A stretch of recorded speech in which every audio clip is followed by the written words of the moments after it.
With this earnest of high deeds, thus Arthur began the young year, for brave vows he yearned to hear made.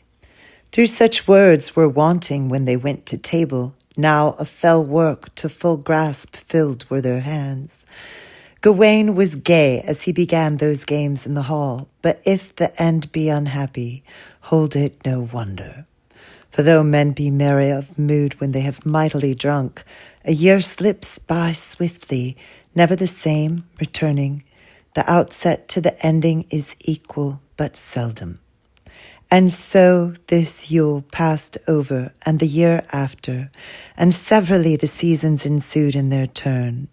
After Christmas there came the crabbed Lenten, that with fish tries the flesh, and with food more meagre. But then the weather in the world makes war on the winter. Cold creeps into the earth, clouds are uplifted, shining rain is shed in showers that all warm fall on the fair turf. Flowers there open, of grounds and of groves green in the raiment. Birds are busy a-building and bravely are singing for sweetness of the soft summer that will soon be on the way. And blossoms burgeon and blow in the hedgerows bright and gay, then glorious musics go through the woods in proud array.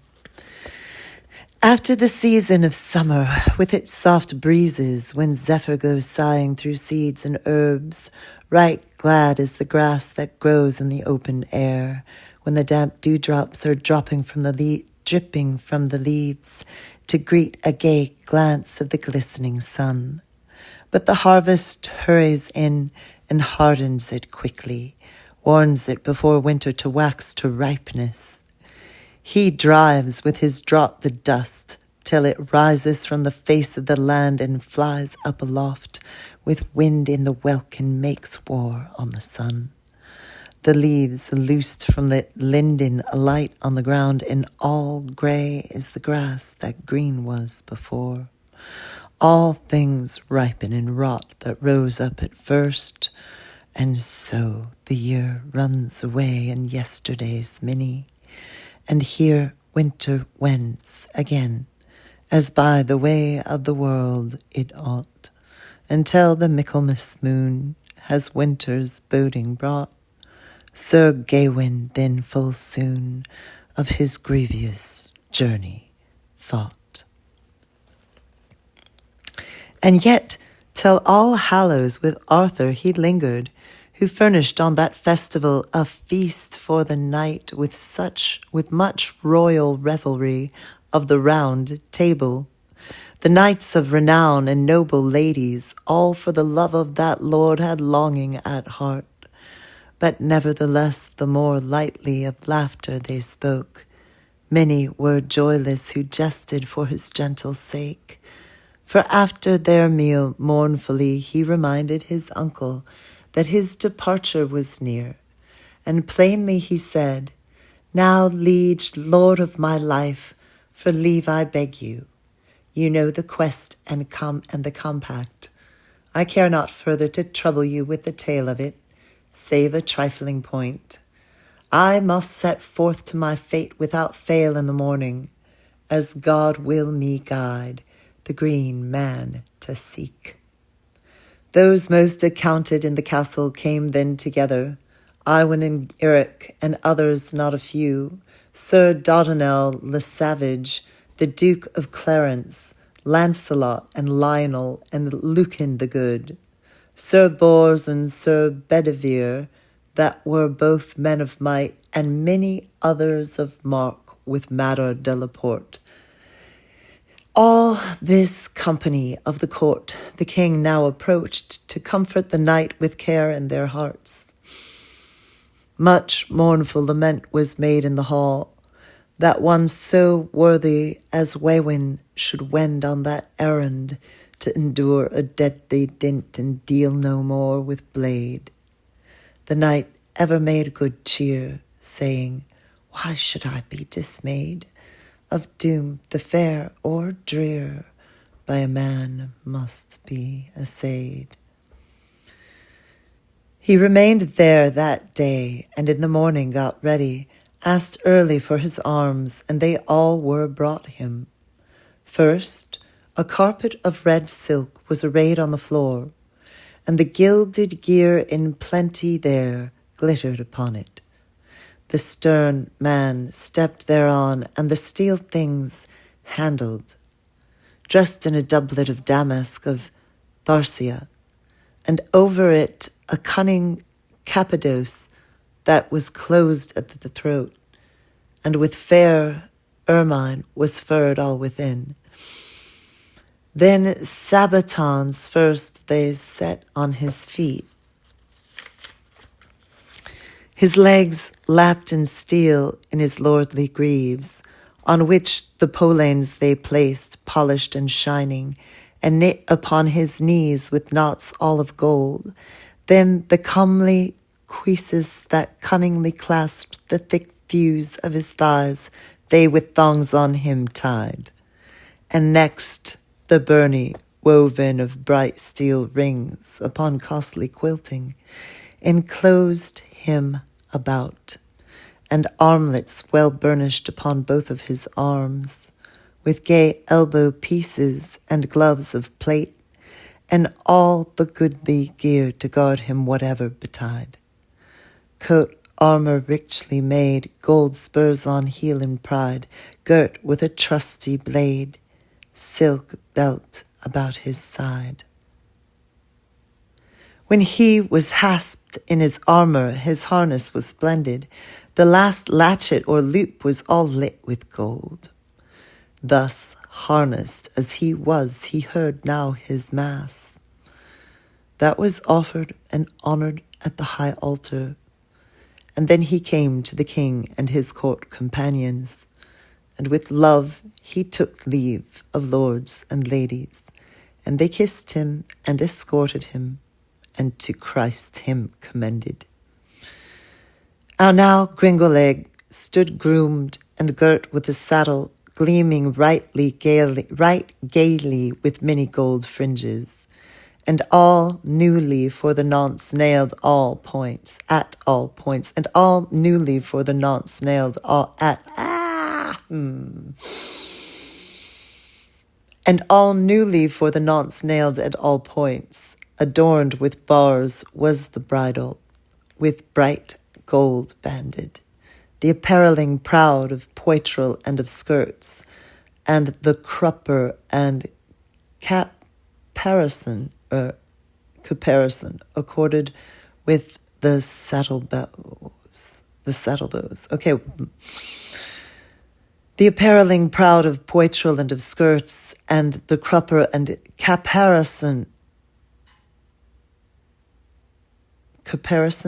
and the crupper and caparison accorded with the saddlebows. The appareling proud of poitrel and of skirts, and the crupper and caparison accorded with the saddlebows. All was arrayed in red with rich gold studded, so that it glittered and glinted as a gleam of the sun. Then he in hand took the helm, and in haste kissed it. Strongly was it stapled and stuffed within. It sat high upon his head and was hasped at the back, and lit kerchief was laid over a beaver. And he in hand took the helm, and in haste kissed it. Strongly was it stapled and stuffed within. It sat high upon his head and was hasped at the back, and a light kerchief was laid o'er the beaver, all braided and bound with the brightest gems, upon broad silken broidery, with birds on the seams, like popinjays depainted, here preening and there turtles and true loves, entwined as thickly as if many sempstresses had sewing full 7 winters in hand, and thickly as if many sempstresses had sewing full 7 winters in hand, a circlet of greater price his crown about did band, the diamond's point device there blazing bright did stand. Then they brought him his blazon that was of brilliant gules, with pentacle depicted in pure hue of gold. By the baldric he caught it, and about his neck cast it. Right well and worthily it went the night. And why the pentacle it proper to that prince so noble, I intend now to tell you. Though it may tarry my story, it is a sign that Solomon once set on a time to betoken truth, as it is entitled to do, for it is a figure that in it 5 points holdeth, and each line overlaps and is linked with another, and every way it is endless.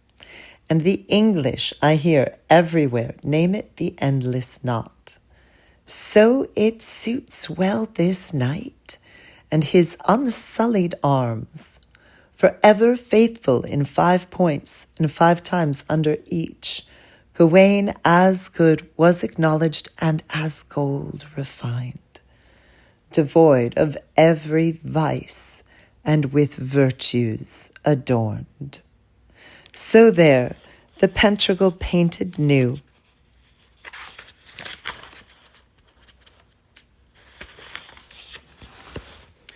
he on shield and coat did wear, as one of word most true, a knight of bearing fair. First faultless was he found in his 5 senses, and next in his 5 fingers he failed at no time, and firmly on the 5 wounds all his faith was set, that Christ received on the cross, as the creed tells us. And wherever the brave man into battle was come, on this beyond all things was his earnest thought, that ever from the 5 joys all his valor he gained, that to heaven's courteous queen, once came from her child. For which cause the knight had in comely wise on that inner side of his shield her image depainted, that when he cast his eyes thither, his courage never failed. The 5th 5 that was used, as I find by this knight, was free giving and friendliness first before all, and chastity and chivalry ever changeless and straight, and piety surpassing all points. These perfect 5 were hasped upon him harder than on any man else. Now these 5 series in sooth were fastened on this knight, and each was knit with another and had no ending, but were fixed at 5 points that failed not at all, coincided in no line nor sundered either, not ending in any angle anywhere, as I discover, wherever the process was put in play or passed to an end. Therefore on his shining shield was shaped now this knot, royally with red gules upon red gold set, this is the pure pentacle, as people of learning have taught. Now Gawain in brave array his lance at last hath caught. He gave them all good day, for evermore as he thought. He spurned his steed with the spurs, and sprang on his way so fiercely that the flint sparks flashed out behind him. All who beheld him so honorable in their hearts were sighing, and dissenting in sooth, one said to another, grieving for that good man, before God, 'tis a shame that thou, Lord, must be lost, who are in life so noble. To meet his match among men, marry, 'tis not easy. To behave with more heed would have behooved one of sense, and that dear Lord duly a duke to have made, illustrious leader of a legion in this land as befits him, and that would better have been than to be butchered to death, beheaded by an elvish man for an arrogant vaunt who can recall any king that such a course ever took as knights quibbling at court at their Christmas games.